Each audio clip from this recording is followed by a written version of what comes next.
Behind the Attic Wall by Sylvia Cassedy, Chapter 35.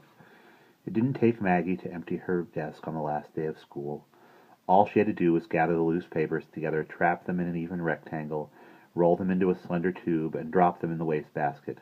That left only a scattering of paper reinforcements, dry and curled, some snips of lace left over from Miss Christabel's shawl, and a few paper clips, all pulled out of shape.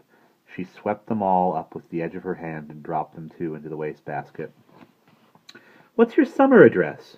Barbara had already emptied her desk and scrubbed its surface, and she was standing next to Maggie with a pen and a small notebook balanced on her pile of loose-leaf papers. "My summer address?" "Yeah. Here, write it down on this book, and I'll write you from camp." "I don't have a summer address." "You mean you're staying home all summer?" "I'm moving. I'm going to live with somebody else." "With somebody else? Who? Is it with those people you visit with the roses and everything?" "No, some people, a family. They have 2 girls, far away someplace." "Far away? You mean you're not coming back to school next year?"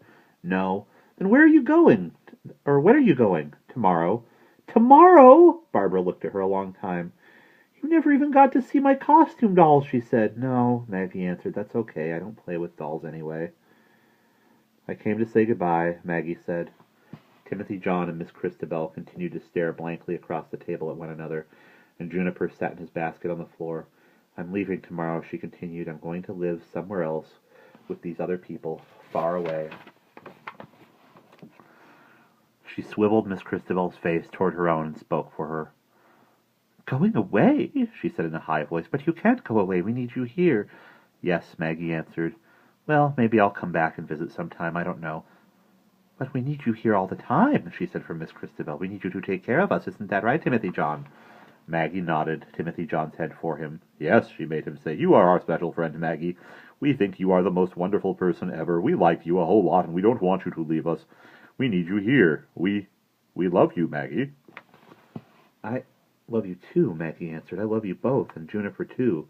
She picked up both lifeless dolls, along with the china dog, and put them all in her lap.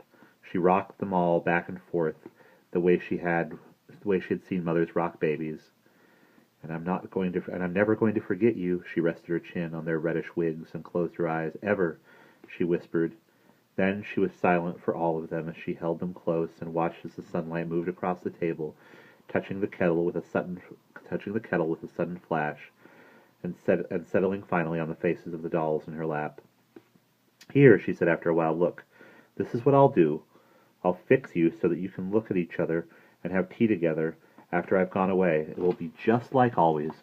She smoothed Miss Christabel's dress and arranged her carefully at her place in front of the teacup and saucer.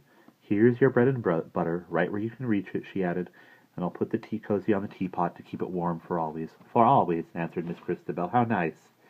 "And now you, Timothy John." She seated him on the chair opposite and straightened his legs out. "You'll have to do the pouring from now on, now that I won't be here any more." And she rested his hand on the teapot. "Of course," she made him answer. "I love to pour." "And Juniper can sit where you can both see him." She set the little basket on the table between the 2 dolls. "I forgot to look for your ear, Juniper. It probably got swept into the coal scuttle with the cake crumbs. Do you mind a whole lot, having only one ear?" "It's okay, really. You look nice anyway, and here's a saucer for you to sip from when you get hungry." She rumbled an answer for him. "Oh, and here's your newspaper, Timothy John, in case you want to read about the fire in the wash-tub." Then she knelt at the table and looked from one to the other. "Maggie!" Someone was calling from downstairs. "I have to go now," Maggie whispered, and she slowly rose. "Goodbye, Miss Christabel," and she put her hand on the doll's small head. "Goodbye, Maggie," she answered for the doll. "And you, Timothy John, goodbye." She brushed his cheek with her knuckles and lowered her voice in his reply. "Goodbye, Maggie. We will think of you while you are gone." "Maybe I'll come back some day," she said, "for a visit, and see you all. Goodbye, Juniper." And she ran her finger along the hump of his back. "Goodbye," she said again when she reached the top of the steps, but this time she didn't answer for them, and she went downstairs with only the echo of her own voice in her ear. Goodbye. And that's the end of Chapter 35.